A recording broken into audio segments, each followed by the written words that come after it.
Vous ressentez-vous parfois prisonnier d'une anxiété diffuse, d'une peur qui serre votre poitrine à l'improviste, ou de cette appréhension sourde qui semble colorer vos jours d'une ombre permanente? Cette émotion, nous la connaissons tous. Elle peut se glisser comme un murmure inquiet au fond de l'esprit ou déferler comme une tempête, paralysant nos élans et rétrécissant notre monde. Et si je vous disais que la clé pour traverser cette tempête, pour finalement trouver un calme durable, n'est pas à chercher à l'extérieur, mais bien au plus profond du sanctuaire de votre propre esprit? Le bouddhisme, avec sa sagesse millénaire, ne nous offre pas une baguette magique pour faire disparaître la peur. Il nous propose quelque chose de bien plus puissant, un chemin pour devenir l'observateur bienveillant de nos pensées, l'architecte de notre paix intérieure, et le maître de notre vie intérieure. Il est temps de cesser de laisser la peur tracer les limites de votre existence. Je vous invite à découvrir comment libérer votre esprit de ces chaînes invisibles et embrasser la vie dans toute sa plénitude. Bienvenue sur le silence du Bouddha. Aujourd'hui, je vous convie à un voyage transformateur, une exploration au cœur même de votre paysage intérieur, où nous apprendrons à regarder la peur non plus comme un ennemi, mais comme un messager. Commençons par comprendre la peur, une création de l'esprit. La peur est une expérience universelle, une note commune dans la symphonie de la condition humaine. Elle nous touche tous, à des degrés divers, se déguisant en mille formes, une inquiétude persistante, une sueur froide soudaine, ou cette angoisse profonde qui semble geler notre sang et figer nos choix. Mais pour entamer véritablement le processus de libération, il nous faut d'abord poser un regard clair et sans jugement sur cette émotion. Il nous faut comprendre son essence et ses racines. Dans la perspective bouddhiste, la peur est bien plus qu'un simple réflexe de survie face à un danger tangible. Elle est, avant tout, une construction mentale, un récit que notre esprit tisse à partir de fils d'incertitude et d'imagination. C'est un voile qui se pose sur notre perception, déformant la réalité telle qu'elle est. Le Bouddha enseignait que la peur prend naissance dans l'ignorance, non pas un manque de savoir intellectuel, mais une méconnaissance profonde de la nature véritable des choses. L'ignorance de l'impermanence, cette loi universelle selon laquelle tout est en perpétuel changement, et l'ignorance de notre nature fondamentale, qui est paisible et libre par essence. Peur et ignorance sont ainsi intimement, inextricablement liés. Souvent, ce qui nous terrifie, ce n'est pas l'objet ou la situation en elle-même, mais l'édifice de signification, de projection et de scénarios catastrophiques que notre esprit y attache. Prenons un exemple, la peur de perdre un être cher ne réside pas dans la personne elle-même, mais dans notre attachement profond à sa présence, à la sécurité et à l'identité que cette relation nous apporte. Nous craignons la disparition d'un pilier de notre monde intérieur, et c'est cet attachement, cette résistance au flux naturel de la vie, qui engendre la souffrance de la peur. Le maître bouddhiste Thich Nhat Hanh nous offrait une métaphore lumineuse, la peur est comme une vague qui monte en nous. Si nous paniquons et luttons désespérément contre elle, nous nous épuisons et elle semble grandir, nous submerger. Mais si nous apprenons à respirer avec elle, à l'accueillir avec une conscience douce et à l'observer sans nous y noyer, alors, petit à petit, elle perd de sa force et se dissout naturellement dans l'océan de notre présence. Comprendre la peur, ce n'est donc pas mener une guerre frontale. C'est ouvrir les bras, avec une bienveillance et une curiosité tranquille, pour voir ce qui se cache derrière son masque. Cette peur est aussi profondément liée à l'ego, à cette voix intérieure qui se perçoit comme une entité séparée, fragile et constamment menacée. L'ego veut se protéger, se préserver, et il voit le monde comme un champ de danger potentiel. Le Bouddha nous invite à transcender cette illusion d'isolement, à reconnaître que nous ne sommes pas un « moi » solitaire et assiégé, mais un élément interconnecté d'un vaste et vivant tout. Lorsque cette compréhension de l'interdépendance commence à s'enraciner en nous, la peur, qui se nourrit de la sensation de séparation et de vulnérabilité, voit son emprise se relâcher. Comprendre la peur, c'est finalement s'engager dans un acte d'introspection courageux. C'est se poser, dans le silence du cœur, des questions simples mais puissantes, de quoi ai-je vraiment peur? Que signifie cette peur pour moi? Quelle histoire est-ce que je me raconte? Ce simple questionnement, cette volonté de regarder en face, ouvre déjà une brèche de lumière dans la prison de l'angoisse. Le Bouddha l'a affirmé, ce que nous sommes aujourd'hui vient de nos pensées d'hier, et nos pensées présentes bâtissent notre vie de demain. Nos peurs actuelles sont souvent le fruit de graines de pensées semées dans le passé, répétées et renforcées jusqu'à devenir des habitudes mentales profondes. Mais cette phrase contient aussi une promesse immense, nous détenons, à chaque instant, la capacité de semer de nouvelles graines, de reprogrammer notre paysage intérieur. Comprendre la peur, c'est réaliser qu'elle est, par nature, temporaire. Elle vient et elle repart, comme les nuages dans le ciel. Rien n'est figé, rien n'est permanent. Et c'est précisément dans cette prise de conscience que germe la première graine de la véritable liberté. Alors, êtes-vous prêt à tourner votre regard vers cette peur, sans fuite ni jugement, avec une compassion nue et courageuse?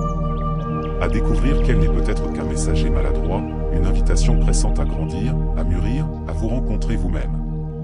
Ce premier pas, ce regard honnête, est la pierre fondatrice essentielle sur le chemin qui mène à la domination de votre esprit et à la libération de votre vie. De l'esclavage à la maîtrise, cultivez son jardin intérieur. Notre esprit est un territoire fascinant et vaste, un univers intime où naissent à la fois nos tourments les plus sombres et notre potentiel de lumière le plus radieux.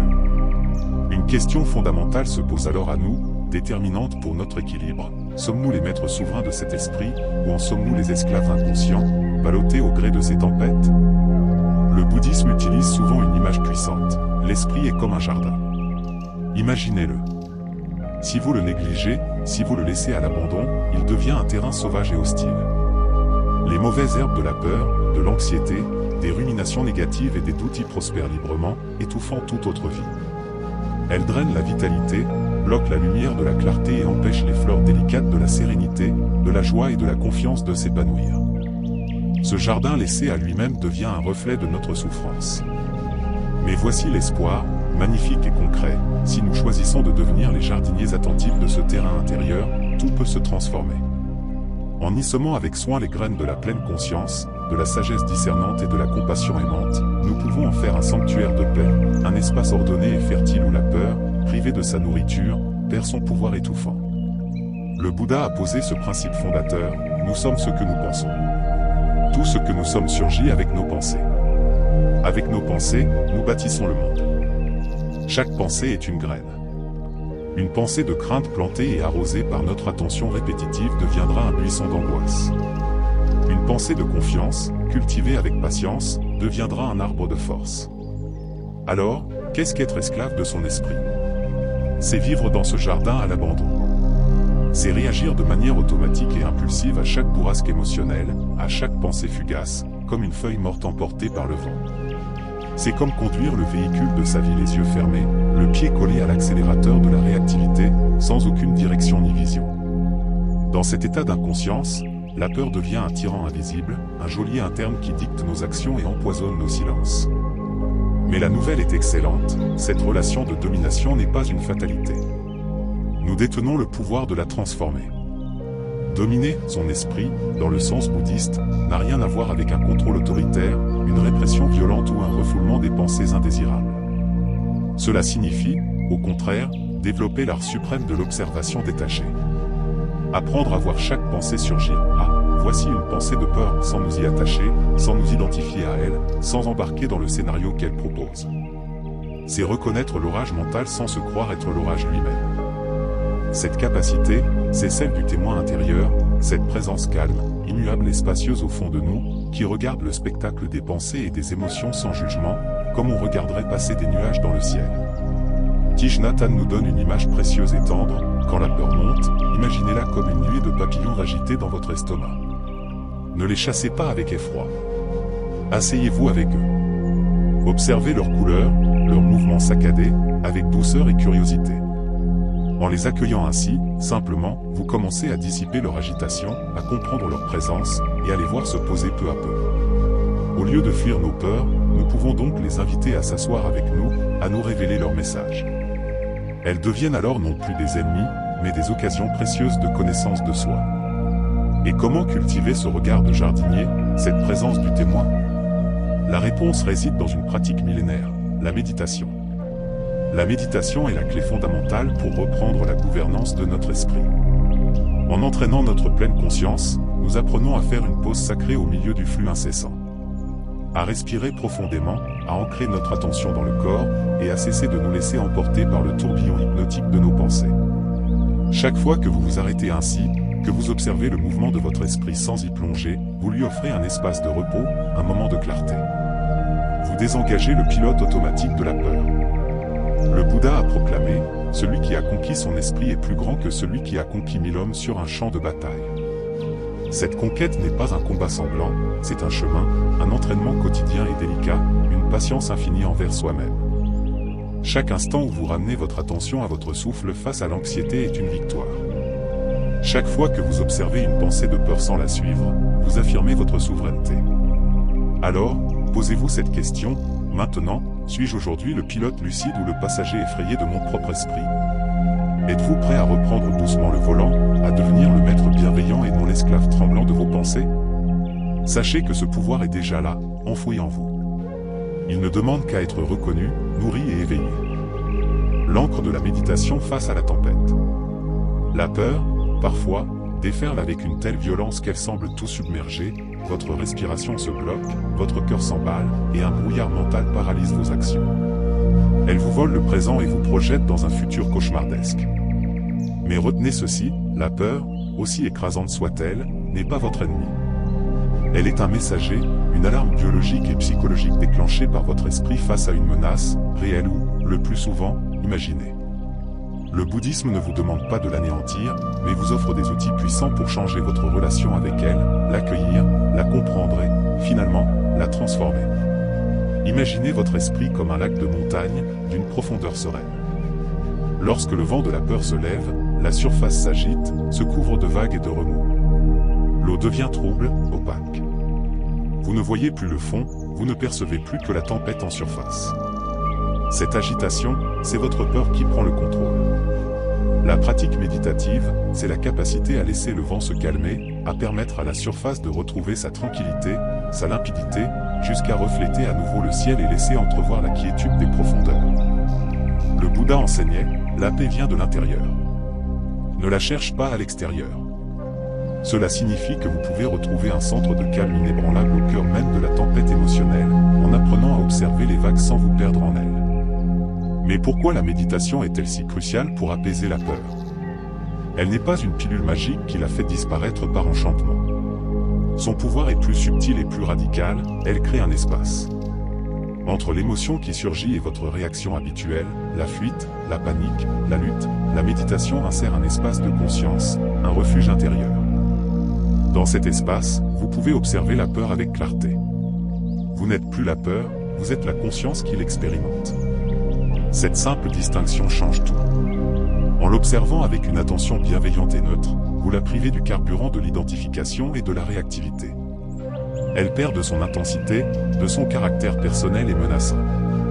Le Bouddha nous exhortait, ne crois pas aveuglément tout ce qu'on te dit. Ne te fie pas simplement aux traditions. Sois une lampe pour toi-même. Sois ton propre refuge. Vous êtes l'artisan de votre liberté, et la méditation est le métier qui vous permet de forger ce refuge intérieur, solide et chaleureux.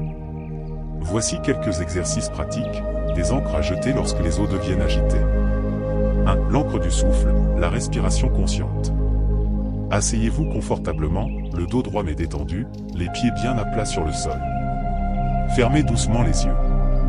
Portez toute votre attention sur le flux naturel de votre respiration. Sentez l'air frais qui entre par vos narines, remplit lentement vos poumons, fait doucement gonfler votre ventre. Puis, sentez l'air plus chaud qui ressort, emportant avec lui les tensions, les nœuds. Ne forcez rien. Lorsque la peur monte et que votre esprit se met à courir après des scénarios catastrophiques, remarquez-le simplement, sans vous juger. Et, avec une infinie douceur, ramenez votre attention sur la sensation physique du souffle. L'inspire, l'expire. Ce simple retour, répété encore et encore, est un acte profond de courage et de liberté. Votre souffle et votre encre immédiate est toujours disponible face à la tempête. 2. Le scan bienveillant, accueillir les sensations. Fermez les yeux. Commencez un voyage d'exploration à l'intérieur de votre corps. Déplacez votre attention de la tête aux pieds, avec lenteur et curiosité. Où la peur réside-t-elle corporellement?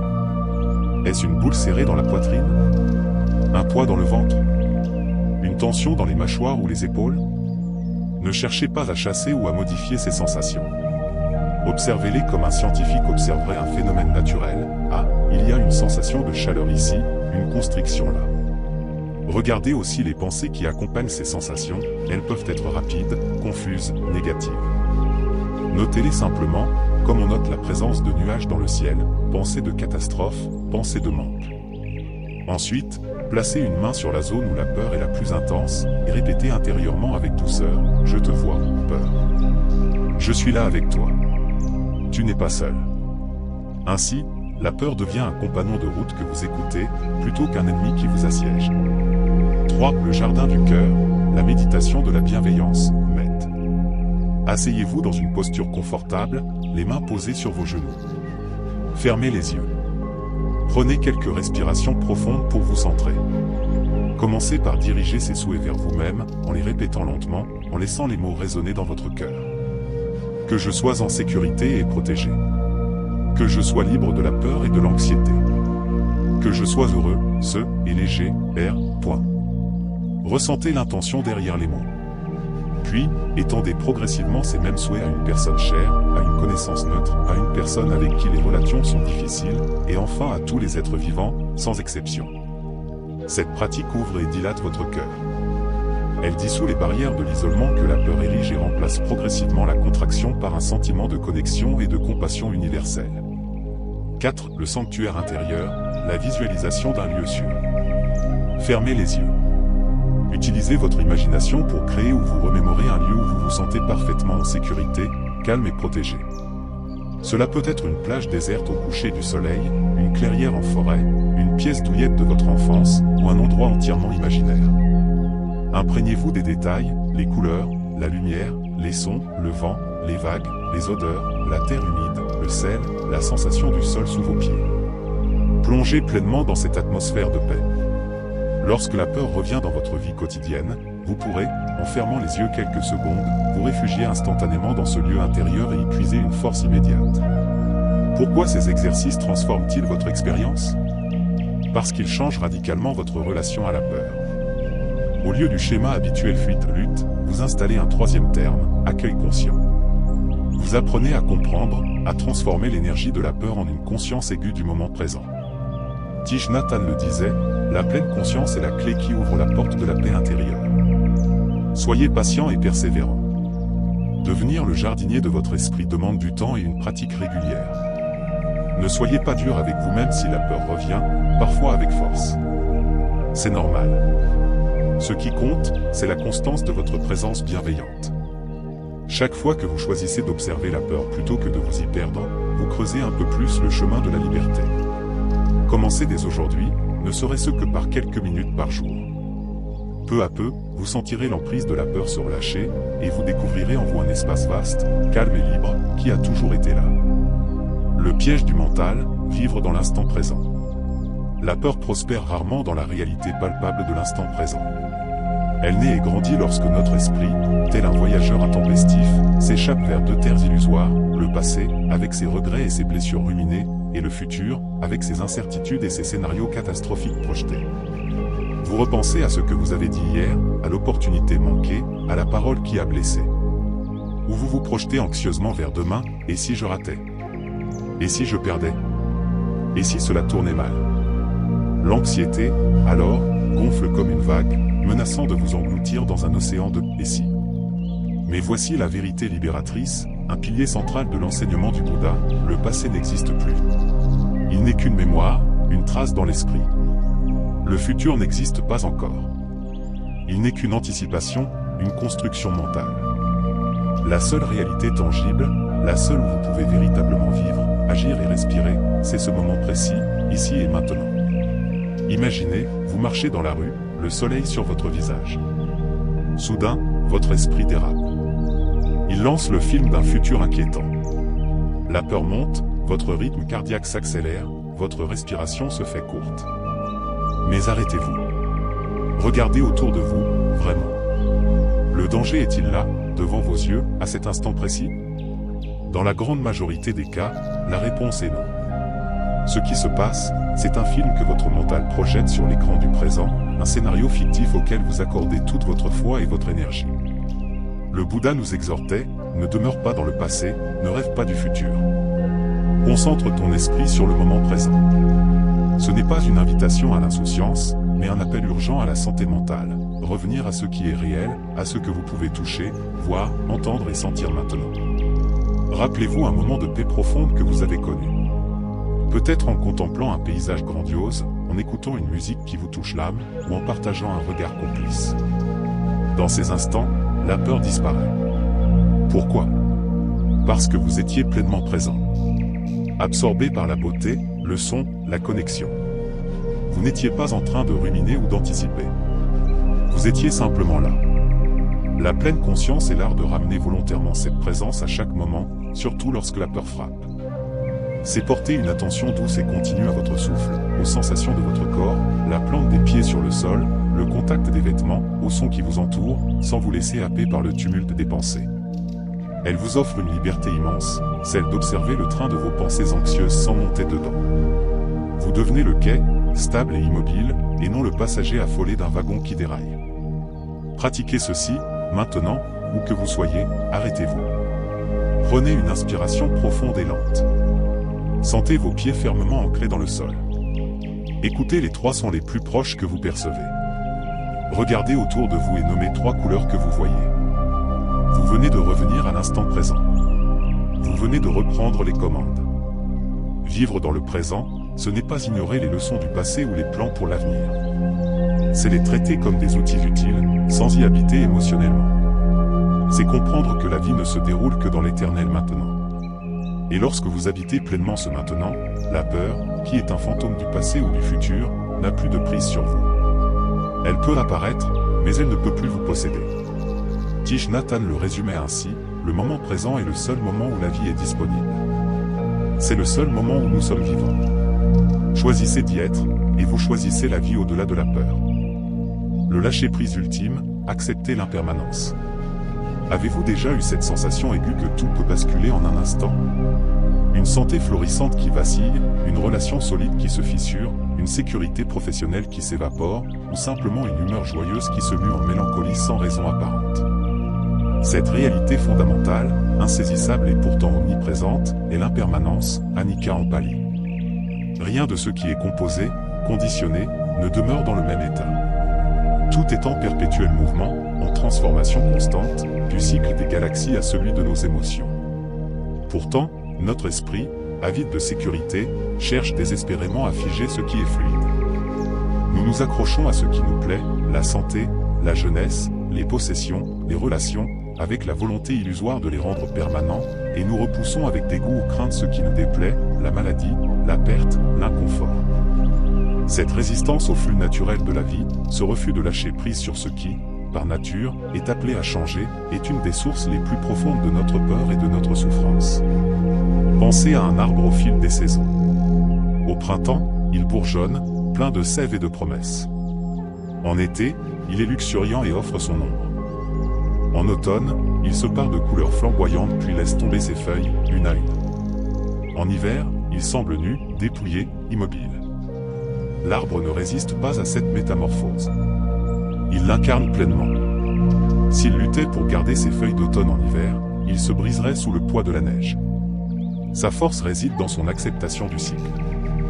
Notre peur est souvent le refus douloureux d'accepter que notre automne personnel arrive, que certaines feuilles doivent tomber. Le Bouddha posait ce diagnostic libérateur, toute chose conditionnée est impermanente. Lorsque vous percevez cela avec sagesse, vous vous détournez de la souffrance. Comprendre l'impermanence, ce n'est pas adopter une vision pessimiste du monde. C'est, au contraire, embrasser la vérité profonde de l'existence.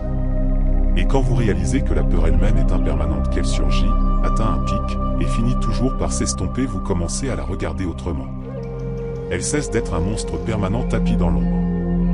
Elle devient une vague dans l'océan de votre conscience, qui a un début, un sommet et une fin. L'attachement est la colle qui nous colle à la souffrance.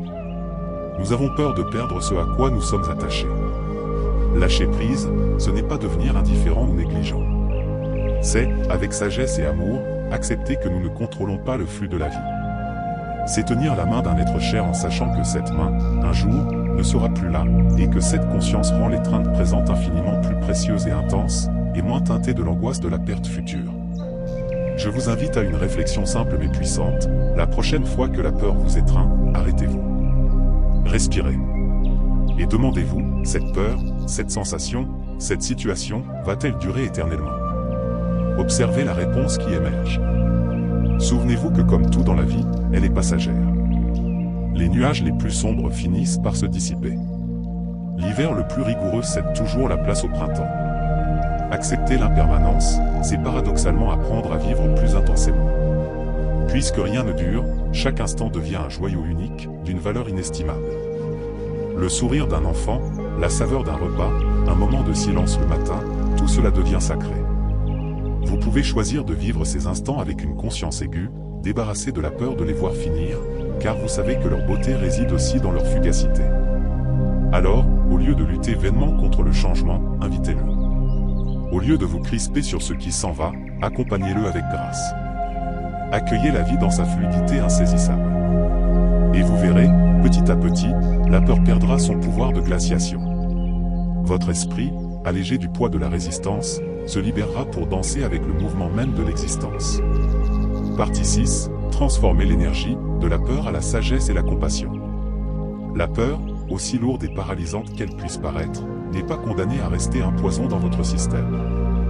Avec le regard juste et l'intention transformatrice qu'offre la voie bouddhiste, elle peut devenir une alliée inattendue, une guide, une messagère et même une enseignante précieuse sur le chemin d'une vie plus sage, plus compatissante et plus intérieurement forte. Imaginez à nouveau ce feu. Si vous y plongez la main, il vous brûle. Si vous fuyez à l'autre bout de la pièce, vous restez dans le froid et les ténèbres. La peur est cette chaleur intense qui vous avertit, attention, danger de brûlure. Mais si vous apprenez à comprendre la nature du feu, à respecter sa distance, vous pouvez utiliser sa chaleur pour cuisiner un repas nourrissant, pour vous réchauffer les os, pour éclairer la nuit et repousser les prédateurs. Transformer la peur, c'est cela, apprendre à ne plus la subir passivement, mais à décoder son message et à utiliser son énergie brute pour alimenter votre croissance. Dans le bouddhisme, on considère que la souffrance, dukkha, dont la peur est une expression, n'est pas une erreur du système. Elle est la porte d'entrée incontournable vers la sagesse. La peur est souvent le premier signal, criant et désagréable, qu'une partie de nous demande à être vue, entendue, comprise et intégrée. Derrière la peur de l'échec, il y a peut-être un besoin profond de reconnaissance ou un désir d'accomplissement authentique.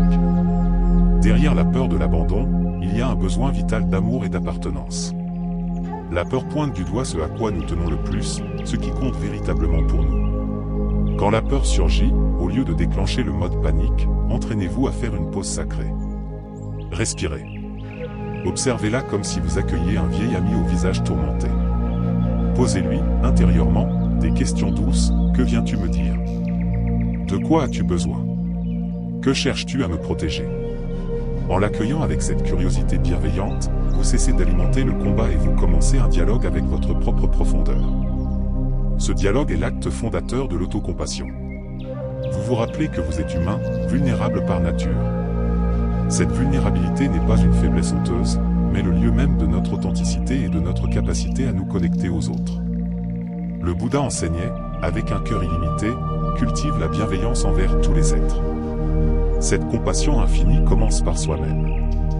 Lorsque vous apprenez à vous pardonner d'avoir peur, à vous chérir même dans votre tremblement intérieur, vous ouvrez en grand la porte pour comprendre la peur des autres, pour ressentir leur vulnérabilité et les accompagner avec une empathie véritable. Votre propre peur transformée devient un pont, et non plus un mur. Imaginez maintenant votre parcours de vie comme la navigation sur une rivière tumultueuse. Si vous luttez contre le courant, vous vous épuisez en efforts frénétiques et stériles. Mais si vous apprenez à lire les courants, à utiliser la force de l'eau pour manœuvrer, vous pouvez traverser les rapides et trouver des eaux plus calmes. Cette navigation demande de la patience, de la confiance et une foi grandissante en votre propre capacité de résilience. Un jour, en regardant en arrière, vous réaliserez que les passages les plus effrayants étaient aussi ceux qui vous ont enseigné la maîtrise, le calme et la force intérieure. Transformer la peur en sagesse, c'est aussi réaliser que vous n'êtes pas seul. Chaque être humain sur cette planète connaît cette émotion. Derrière les masques de confiance, de force ou d'indifférence, chacun porte ses peurs secrètes. Prendre conscience de cette universalité crée un sentiment profond d'interconnexion et dissout l'isolement aliénant que la peur génère. Nous sommes tous dans le même bateau, face aux mêmes tempêtes intérieures. Je vous invite à une pratique très simple pour amorcer cette transformation. Lorsque la peur se présente, arrêtez-vous. Fermez les yeux. Prenez 3 respirations profondes et conscientes. Puis, posez une main sur votre cœur et répétez intérieurement, avec douceur et conviction. Je suis humain. Je ressens la peur. Et je choisis maintenant de grandir grâce à elle.